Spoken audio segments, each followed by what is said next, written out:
Ang sinasabi ko, mas mababa ang gastusin sa Quezon. Walang kalaban ka naman sa nakaraang eleksyon di ba? Kaya kung sino man dito ang magtatayo at magsasabi na kasinungalingan ang sinasabi ko na umaabot sa daan-daang milyon, at the very least, ang ginagastos ng ibang mga kandidato na nandito sa plenaryo ng Kongreso ngayon, hindi ako mahihiya na magsabi na sila ang sinungaling at ako ay nagsasabi ng totoo. Ako ay may foundation. Pero hindi ko balak buksan. Nagbibigay ng school supplies at bigas at relief goods. So yung foundation po niyon ay yun ang nagamit na Hindi yan ang paraan ginastos ko sa kampanya. Kasi patuloy akong namimigay pa ng tulong after the sa aking campaign. distrito. Opo. Hi MGA Boss, huwag niyo kalimutan mag-like, share, subscribe para lagi kayong updated mga boss sa mga balita sa ating bansa. Kaya ano pa, back to the news, mga bossing. Hi mga boss, nagkagulo bigla sa Kamara dahil kay Congressman Leviste. Nagturo ito ng mga kapwa kongresista na nag-vote buying noong eleksyon at nadamay nga si Suarez dito. Hirap na hirap magpaliwanag si Leviste sa kanyang mga Mataas nasabi. ang Calabarzon, di ba? Kong JJ, hindi masyadong mataas sa atin sa Batangas o sa Quezon. Pero, maybe the honorable... ang punto ko ay hindi para buksan ang ginagastos ng mga politiko sa mga eleksyon. Ang punto ko ay bakit ang isang kontraktor ay gagastos para sa mga politiko. Kung election spending ang bubuksan natin, hindi tayo matatapos ngayong araw. Ang punto ko, bakit ang kontraktor, ang lantaran, nag-host ng mga political events para sa mga politiko sa Batangas? Mr. Speaker, would the Honorable J.J. Suarez respond? But I would continue my line of questioning after his response. Sorry. Before we continue, let's put a little order here. Huwag nating gawing free for all to, please. Ang punto ko, Honorable kung members anong of this ginagastos House. sa Quezon o sa Excuse me, Batangas, I'm addressing mas the mababa floor, naman. sir. Kasi Order. probinsya. I'm addressing the floor. Let's put a little order and let's put a little respect with our colleagues. Honorable JJ, please respond. You were called out. Yeah, thank you very much, Mr. Speaker.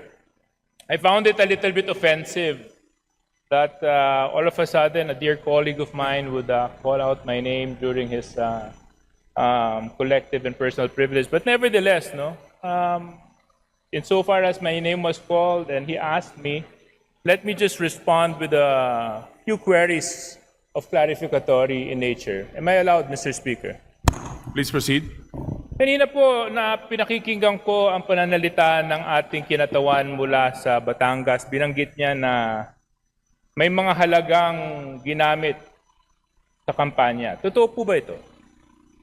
Opo, na ang mga leaders Meron sa po aking ba distrito. tayong Yes. ebidensya na magpapatunay?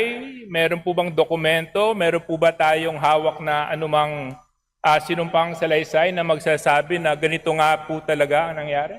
Unang-una po, Or tayo po ba ay bumabase lamang sa mga haka-haka at kwento at text at mga Facebook messages? ilang sagot po. Unang-una, sa campaign sorties, nakikita natin na may gastos. At ang punto ko ay tila si Kong Garjola ay may ginastos para sa campaign sorties ng Vilma at Lucky sa Batangas. Pangalawa, ang leaders ko sa Batangas, ayon sa aking isinalaysay, ay nakatanggap ng pera galing kay Congressman Garjola at ito po ay para ikampanya ang Vilma at Lucky pero galing kay Congressman Garjola. At pangatlo, magpatawag na lang tayo ng pagdinig sa Kongreso para ang mga ibang mga politiko sa Batangas at hindi ako ang pwedeng tumistigo tungkol dito. Mr. Speaker, tayo po ay nahalal bago 2025. Taon po ngayon ay 2026. Kung talaga pong may mga ganong nangyari na maanomalya o questions of irregularities during the campaign, were the proper cases filed in COMELEC? Were ethics complaint filed in Congress? Why are we now standing here insinuating all sorts of illegal acts that happened in 2025 when so much time has passed? Unang-una Now po, I question, Mr. Speaker, the timing of all of this. Now I even find it a little bit offensive na pati ako babanggitin. But I'll tell you one thing, Congressman Leviste. Maayos kami sa Quezon, wala kaming problema doon. Ang sinasabi In fact, ko, mas, kami mas nagkakasundo mababa at ang gastusin sa nagkakaisa. Quezon. Walang Well, kalaban ka naman sa nakarang eleksyon eh, di ba? Congressman Leviste, Mr. Speaker, I'm sorry. I'm supposed to be respecting Please our rules. address the Mr. Speaker, unfortunately, I do not abide by comments of the good congressman from Batangas. I think it's totally uncalled for and baseless. And in fact, it's downright hearsay for him to make such allegations. And if indeed he has factual basis in anything and everything that he is saying, there were proper forums to do the same, to act on those allegations, to make the necessary complaints. Why, Mr. Speaker? First of all, I would like to manifest that I appreciate the help that Deputy Speaker Suarez has extended to me in my first term as a advisor and mentor. And I do not mean any disrespect earlier by mentioning that. My point was that mas mababa ang gastusin sa Quezon at Batangas at sa Calabarzon kumpara sa ibang mga rehiyon. Pero ang punto ko ay hindi ang ginagastos sa election kung hindi ang pinanggagalingan ng gastos na ito. Lalo na kapag lantaran ang kontraktor ay nasa campaign sortie at ako nga ay may personal na karanasan na si Garjola ay gumagastos para sa kampanya ni Vilma at Lucky. Mr. But in Speaker, terms of your question on why now, I would like to say that my focus has been on transparency and accountability on corruption in the DPWH and the flood control investigations. Kasi hindi sapat na i-disqualify natin ang mga ang mga kandidato na may vote buying sa mga eleksyon. Dapat kasuhan para sa pagnanakaw ang mga politiko kapag sila ay nahalal na. Kaya yun ang inuna ko, yung pananagutan sa korupsyon sa DPWH. Pero kung pwede ko pong banggitin din, ako po ay hindi sinungaling. Ayokong bulahin ng taong bayan. Lahat tayo dito sa plenaryo ngayon ay may kaalaman na talamak ang vote buying at umaabot sa daan-daang milyon on average at minsan bilyon-bilyon ang mga kampanya ng mga kandidato sa Pilipinas. Kaya kung sino man dito ang magtatayo at nagsasabi na kasinungalingan ang sinasabi ko na umaabot sa daan-daang milyon, at the very least ang ginagastos ng ibang mga kandidato na nandito sa plenaryo ng Kongreso ngayon, hindi ako mahihiya na magsabi na sila ang sinungaling at ako ay nagsasabi ng totoo. Pero hindi ko balak buksan ng itong issue ngayon.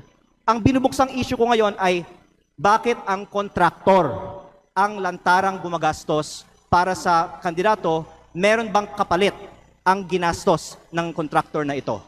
Mr. Speaker, Deputy just- Speaker yeah. Suarez, please One- respond and we will wrap up because One the 10 question minutes lang. has already expired. Please Na- take note, Majority Leader. My colleague from my neighboring province of Batangas was right when he said that mag-iba siguro yung probinsya namin. Gusto ko lang malaman dahil sinabi niya mas mataas ang gastusan. Magkano po bang ginastos mo sa election mo? Actually, nasa Facebook po, namimigay ako ng libreng school supplies, ng libreng bigas pag may kalamidad, ng Christmas package, lahat po yan, personal ko pong gastos pag walang eleksyon. Magkano po? Nasa Facebook po lahat ng ginastos ko at inanunsyo ko naman na ako po ay nag-donate sa aking foundation ng 6 billion pesos para sa mga estudyante at mga typhoon victims. De, para Ako lang po maintindihan ko, Mr. Speaker, kasi, di ba, sabi... Ako po ay hindi Magkano ba sisinungaling. nagastos nyo? Dahil sinabi ko nga, sinagot ko na, ako ay may foundation na nag-donate ng...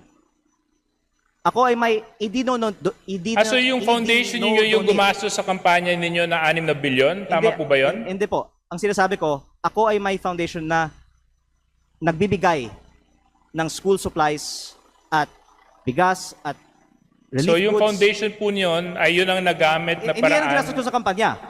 Kasi patuloy akong namimigay pa ng tulong after the sa aking campaign. distrito. Opo. Pero kaya ako po binubuksan ito ngayon kasi wala akong itinatago.